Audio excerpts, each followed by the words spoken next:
C Joseph Vijay எனும் நான்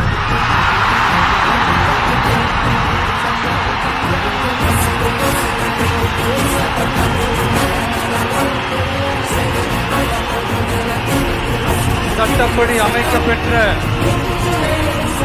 இந்திய அரசியல் அமைப்பின்பால்